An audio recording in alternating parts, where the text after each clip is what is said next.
Shalom, salam damai sejahtera dalam kasih Tuhan Yesus kepada segenap pemirsa dan terutama jemaat GKM Eklesia dimanapun Anda berada.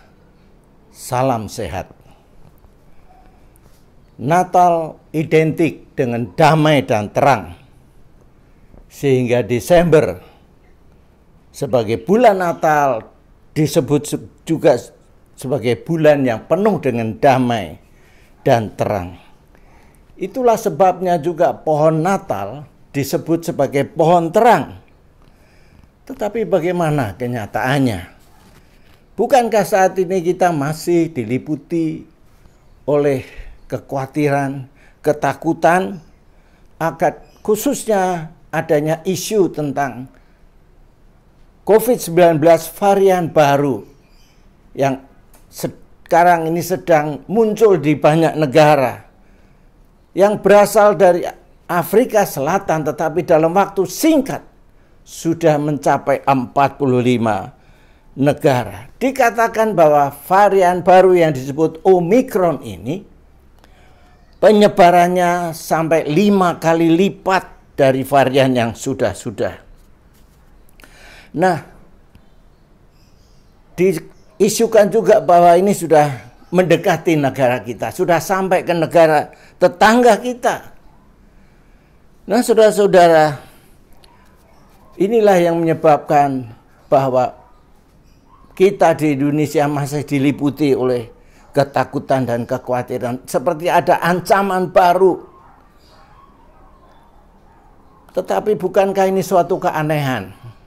Saya katakan keanehan karena sebagai orang-orang percaya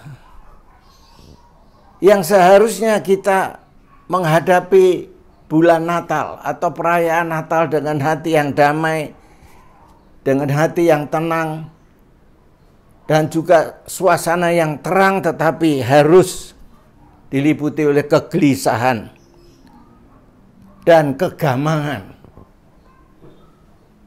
Sementara kita juga akan memasuki tahun 2022 sebentar lagi.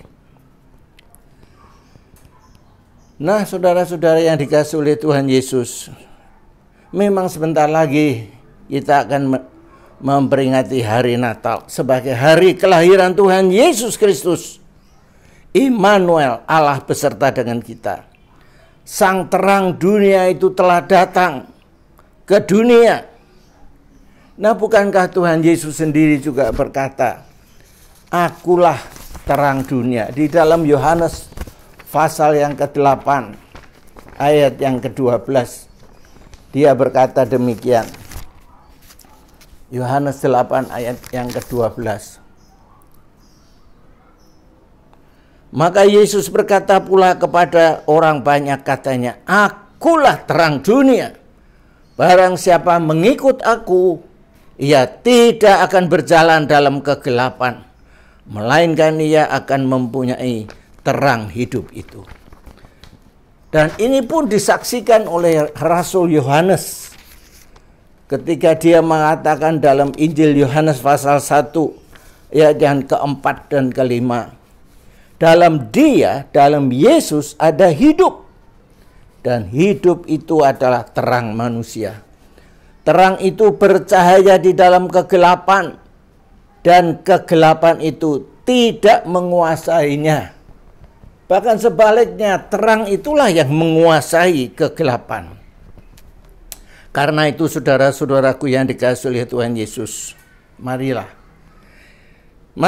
kita sementara kita akan memperingati hari Natal, kita menyambut Yesus Kristus yang adalah terang dunia itu, untuk sungguh-sungguh memasuki hati kita, menguasai hidup kita, untuk menuntun hidup kita, bukan hanya memasuki hari Natal, tetapi juga memasuki tahun 2022.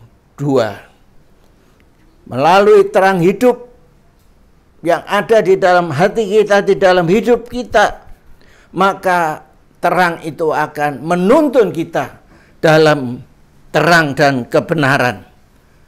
Dengan begitu kita boleh memasuki tahun 2022 dengan penuh kedamaian dan ketenangan. Karena Sang Immanuel, yaitu Yesus Kristus Sang Terang Dunia, sudah ada di dalam kehidupan kita dan menyertai kita bersama-sama dengan kita sepanjang tahun 2022.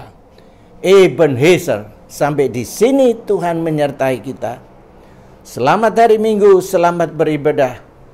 Tuhan memberkati. Sampai jumpa minggu depan. Amin.